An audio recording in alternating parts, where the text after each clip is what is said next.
જંબુસર તાલુકાના સિંઘવ ગામે નળ સે જલ યોજના અંતર્ગત નળથી ઘરે ઘરે પાણી આપવાની યોજના કેન્દ્ર સરકાર દ્વારા અમલમાં આવી હતી, પરંતુ યોજના સિંઘવ ગામે નિષ્ફળ નીવડી છે. ત્યાંના માજી સરપંચ રમેશભાઈ પરમારે જણાવ્યું હતું કે સિંધુ ગામમાં આશરે 1000ની વસ્તી છે. પહેલાના વખત પીવાના પાણી માટે તળાવ પાસેના કુવાનો ઉપયોગ કરતા અને ત્યારબાદ પાણીનો બોર બનાવ્યો હતો, પરંતુ ખારપાટ જમીનને લીધે બોરનું પાણી પીવા લાયક ન હતું અને ઘર વપરાશમાં ઉપયોગ કરાતું સરકારની યોજના નળ સે જલ અંતર્ગત પાણી પુરવઠા દ્વારા પાઇપલાઇન તેમજ સંપ બનાવવામાં આવ્યો હતો, પરંતુ અનિયમિત પાણી અને પૂરતો ફોર્સ ન આવવાથી પાણી ઘરે ઘરે પહોંચતું ન હતું કે જેથી બોરનું પાણી વડે લોકો કામકાજ ચલાવતા, પરંતુ છેલ્લા 1 મહિનાથી પાણીનું તળ નીચે જવાથી જોઈએ તેવા પ્રમાણમાં પાણી આવતું નથી અને લોકોને આ કાળઝાળ ગરમીમાં કુવા ઉપર પાણી લેવા જવું પડે છે. કુવાની સાફ સફાઈ ન થવાથી ડહોળું પાણી આવે છે અને પીવાથી લોકોને પેટમાં દુખાવો થાય છે. ત્યાંની મહિલાઓએ જણાવ્યું કે સિંધવ ગામના માજી સરપંચ રમેશભાઈ પરમારના જણાવ્યા અનુસાર ગામમાં જૂના 2 સંપ છે અને હાલમાં એક નવો બનાવ્યો, જેમાં આજ દિન સુધી પાણી ભરવામાં આવ્યું નથી, જેથી લોકોને પીવાના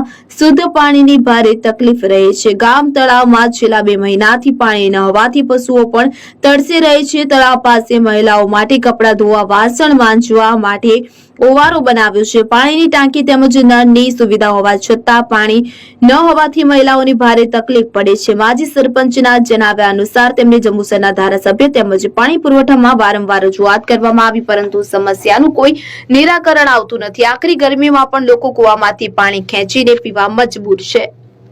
પાર્વતીબેન બાબુભાઈ, મારા ગામમાં પાણીની બહુ તકલીફ છે.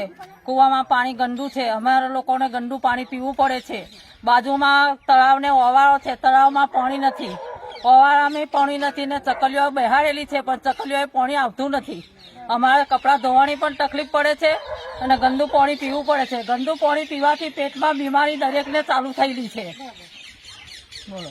સિંધવ ગામનો માજી સરપંચ બોલું છું અને નળ સે જલ યોજના કેન્દ્ર સરકારે બહાર પાડેલી છે. તેમાં કરોડોના રૂપિયાનો ખર્ચો કરેલ છે, છતાંય અમારે સિંધવ ગામની અંદર ગંદુ પાણી પીવું, કુવાનું ગંદુ પાણી પીવું પડે છે. અને 1 મહિનાથી નળ સે જલ યોજનામાં નળ 1 મહિનાથી કોરા કટ જેવા છે. તેમાં પણ સરપંચ કે તલાટી કોઈ દેખરેખ રાખતા નથી અને એની કોઈ પણ સંભાળ લેતા નથી. 1 મહિનાથી ફળિયાના લોકો બૂમો પાડે છે, છતાંય કોઈ કામ કરવા રાજી નથી. અને આ નળ સે જલ યોજનાની અંદર કોન્ટ્રાક્ટરોએ હજારો રૂપિયાનું કૌભાંડ કરી કોરા કટ જેવા નળ બેહારી અને તે નળ પણ પોતે બેહાડેલા છે, ખાલી પાઇપલાઇન નાખેલી છે. અને તે મારા રાજની હું સરપંચ હતો ત્યારે એમાં ગેરરીતિ નળ બેહાડેલા છે, ઘરના ખર્ચે બેહાડેલા છે. અને આ યોજના એકદમ ખલાસ થઈ ગયેલી યોજના છે, જેમાં અમને પાણી બિલકુલ મળતું નથી.